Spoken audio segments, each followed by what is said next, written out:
Fans weren't exactly thrilled about Bobby's fate in 911, but his death couldn't hurt the show as much as the strange fan theory that's popped up in his absence. It's no surprise that Bobby Nash's 911 death impacted fans, to the point that 911, Nashville is already catching flack from some fans for even reminding them of Bobby's last name. But while it may be unfortunate to see Peter Krause leaving 9-1's main cast, undoing his character's death would arguably hurt the show significantly more at this point. Nonetheless, there are many fans hoping to see Bobby return in 911 Season 9, and they have specific ideas regarding how the series could write a storyline to justify his unlikely survival.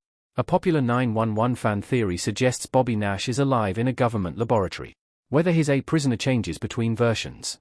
Theories that Bobby's alive stem from a seemingly mundane observation. Namely, the closed casket at Bobby's funeral has inspired fans to contemplate whether there's even a body in there. This has been a common talking point amid fan backlash to Bobby's 911 death, as the possibility eases concerns that the series killed a beloved character for the sake of drama. At least two versions of this theory have gained traction. One suggests Bobby's cryogenically frozen, while the more popular version suggests the government's holding Bobby for testing and as punishment for going against orders to preserve the virus cure. It's unclear why they'd ever let him go were that the case, but that's not the main problem with this theory.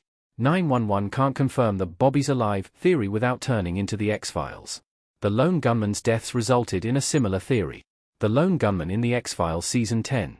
Bizarrely, 911 isn't the first time a closed casket led to this exact theory. While not the wildest of all the X-Files fan theories out there, many fans believed the lone gunman secretly survived trapping themselves in a facility with a weaponized virus in Season 9. And, until the 2016 TV revival, this theory was technically corroborated by the comics. It's great for X-Files that the truth really was out there this time, even if it later became non-canon, but a relatively grounded series like 911 can't take story beats from the X-Files, a show that once opened with fake aliens being abducted by another alien while in the middle of abducting somebody else. That's not quite 9-1's usual tone. That's not to say 911 can't skew toward the ridiculous. It can and has on several enjoyable occasions. But, while ghost hikers and mummy curses are fun for the occasional Halloween episode, firefighters unraveling government conspiracies involving fake deaths and incurable viruses is a little far-fetched for a typical Wednesday. And the issue extends far beyond mere suspension of disbelief. Bobby Nash surviving his 911 fate undermines every other character's emotional journey. Chim nearly drank himself off a roof for nothing. There's little denying that Bobby's passing ranks high among 9-1's most tragic deaths, but the series dedicated no shortage of screen time to emphasizing that. Chimney was so hurt that he tried to drink away his survivor guilt right up until the funeral, despite having had no realistic way of knowing that Bobby was sacrificing himself until it was too late. Athena harbored resentment toward Chim for a while as well, despite knowing intuitively that her husband's death wasn't Chim's fault. Her own mind even haunted her with visions of Bobby's ghost, and she ultimately decided not to keep the house they were building.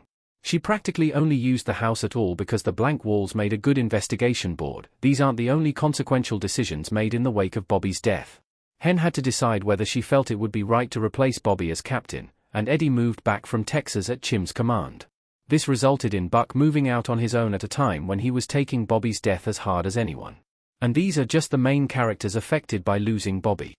His mother was revealed to be dying of cancer the last time we saw her shortly before her son's death, and she now has to deal with losing him right after their relationship had finally gained steady ground.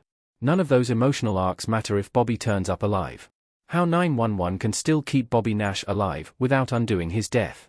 The best answer surprisingly comes from a sitcom. Angela Bassett as Athena Grant with Peter Krause as Bobby Nash in 911. Just because Bobby belongs to the dirt now doesn't mean he's lost to 911 fans forever. It was established in the Season 8 finale that Chimney replacing Bobby as captain in 911 will keep Nash's spirit alive, as Chim's main goal even before officially becoming captain is to maintain Bobby's legacy at the 118.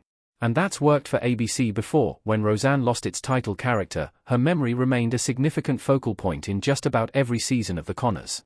And while not all viewers were fans of that creative choice, 911 is in a slightly better position because there's no bad blood preventing Peter Krause from filming later flashback sequences, provided they make sense for the story. Even a single shot of Buck sitting alone, reminiscing about the crew meals Bobby traditionalized, demonstrated that the 118 has no intention of letting Bobby Nash die quietly.